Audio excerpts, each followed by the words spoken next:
né? Um fenômeno de grande importância que a gente precisa compreender e a gente tem que enfatizar é que o nosso cérebro, ele não sabe a diferença entre o real e o imaginário.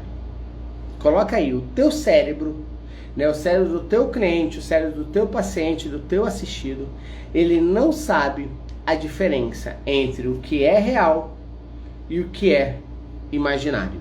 E isso é muito importante a gente compreender. Por quê? Porque muitas vezes a gente fica buscando apenas eventos reais.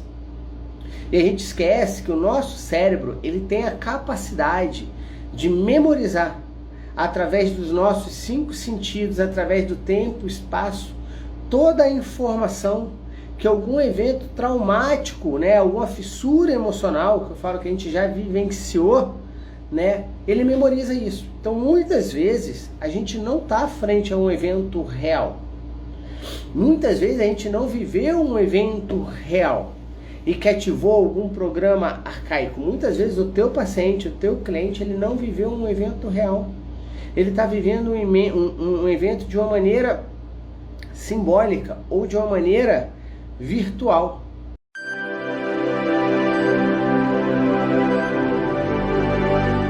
O nosso cérebro, né, ele não sabe a diferença entre o que é real e o que é imaginário.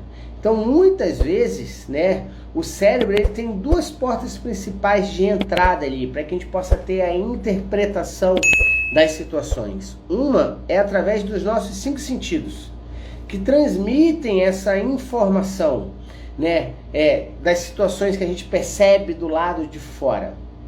Né? Então, o nosso cérebro, a maneira que ele tem muitas vezes de perceber de maneira biológica algo, é através dos nossos 5 sentidos. Então é através do que você vê, é através do que você sente, né? É através do que você fareja, é através do que você escuta, é através do que você busca. E toda essa referência, ela vai gerar algo arquetípico pra gente. Tá? Então é importante entender isso, né? O cérebro, como a gente, né, nós, seres humanos, e isso unicamente nos seres humanos, temos ali o nosso neocórtex, que é dentro do nosso processo evolutivo cerebral.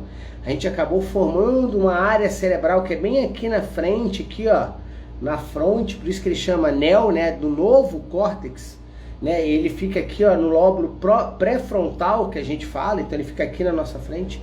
É justamente essa área do cérebro que dá a nossa capacidade intelectual, a nossa capacidade de raciocínio. Porém, a gente não vive unicamente, o cérebro não tem unicamente esse cérebro, né? A gente não vive unicamente de maneira racional, a gente vive de maneira biológica. Para que a gente possa viver, a gente precisa ter experiências. E as experiências, elas são filtradas pelo nosso neocórtex, pela nossa parte racional. Porém, para que a gente possa sobreviver, a gente precisa memorizar e se adaptar. E aí, essa situação, quem tem uma responsabilidade pela nossa sobrevivência é o nosso sistema límbico, o nosso paleocórtex, que é o nosso cérebro emocional, e o nosso cérebro reptiliano, que é o nosso cérebro de sobrevivência. Então, para que a gente possa sobreviver, a gente muitas vezes não tem que raciocinar. A gente muitas vezes tem que agir num arco reflexo. A gente tem que agir de maneira rápida. Você, o teu paciente, o teu cliente, ele tem 3 maneiras de ativar um programa arcaico, de gerar um sintoma ou uma doença. Primeira maneira, de maneira real, né? Então aquela pessoa ela está vivendo uma situação real ali, né? Algum perigo real, alguma experiência real. Um exemplo, né? Imagina só que na natureza, eu vou sempre trazer essas referências para vocês entenderem, né, o quanto isso faz parte. Então imagina na natureza que em um determinado momento aquela raposa ela sempre ia numa fazenda para poder roubar uma galinha daquele fazendeiro e se alimentar. Só que num determinado momento aquele fazendeiro se mudou e a raposa não tem mais aquela galinha ali para se alimentar. Naquele momento ela entra num conflito biológico real, de carência, de falta. E aí, qual é o órgão que é responsável pela carência e pela falta? É o fígado. Né? O fígado é o nosso celeiro, que a gente fala. É ali que a gente armazena toda a nossa energia, né? No formato de glicogênio. Então aquela raposa, por ela já não ter mais aquela fartura, e ela vai começar agora a ter que se alimentar, vamos dizer assim, de pequenos animais, ratos ou coisas que ela encontra, e que ela já não tem mais aquela fartura, ela vai começar a querer acumular, né, energia, para nos momentos que ela não tiver alimento, ela consiga sobreviver. E as células responsáveis por esse acúmulo de energia é justamente os hepatócitos ali, né, que vão armazenar a energia ali em formato de glicogênio. Então aquela raposa, ela vai criar, né, um nódulo ali a nível do fígado. Tá? Por quê? Porque o órgão dela vai estimular, o cérebro dela de sobrevivência vai estimular o fígado a produzir mais células para ter a capacidade de estocar mais energia. Isso é algo real.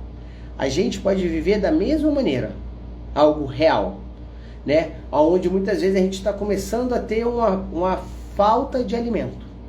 Então pessoas que realmente estão tendo uma falta de alimento, não tem mais alimentos ali para estar comendo, para estar ingerindo, ele entra num conflito real de falta de alimento.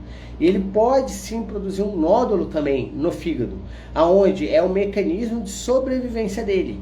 O cérebro de sobrevivência dele ali está ativando esse programa arcaico, estimulando o fígado a produzir mais células, né, para poder ter a capacidade de estocar mais glicogênio, para quando ele precisar de energia para garantir a sobrevivência, já que ele está num local onde tem uma carência ali, né, ele consiga quebrar aquele glicogênio em glicose e sobreviver. Isso é algo real, né? Então existe sim pessoas que viveram isso, essa falta de alimento, né? Não tinham alimentos ali para poder se alimentar. Porém, a gente também pode viver essa falta de maneira simbólica, que é a segunda situação, né? Que a gente pode viver um conflito, né, e que gera um sintoma, de uma maneira simbólica. Agora eu não estou tendo a falta de alimento, porém eu não estou recebendo amor da maneira que eu acho que eu deveria receber. Ou eu não estou recebendo a atenção, ou eu não estou tendo fé, ou eu não estou tendo recursos financeiros, né, da quantidade adequada que eu acho que eu deveria. E aí eu posso perceber aquela situação como também uma situação de carência, também como uma situação de falta. E isso também gerar, para mim, um nódulo no fígado. Por quê? Porque não é a situação que você está vivendo, não é a situação que o teu cliente, que o teu paciente, ele está vivendo.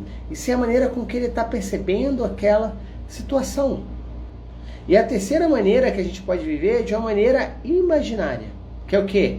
Imaginário, quando eu vivo pelo outro, quando eu vivo a dor do outro. Então imagine que eu tenho duas filhas, e imagina que uma das minhas filhas, eu acho, na minha percepção, que ela não está recebendo o amor da maneira adequada, ou que ela não está tendo ofertas ali, né, recursos da maneira adequada. Eu começo a sofrer por ela, achando que vai faltar para ela, né, e que é importante ela estocar, que eu não gostaria que faltasse para ela, mas eu por algum motivo não tenho recurso para evitar aquilo, mas eu não gostaria que faltasse para ela. E aí eu começo a viver a dor dela. Eu posso produzir também um nódulo no fígado pelo outro.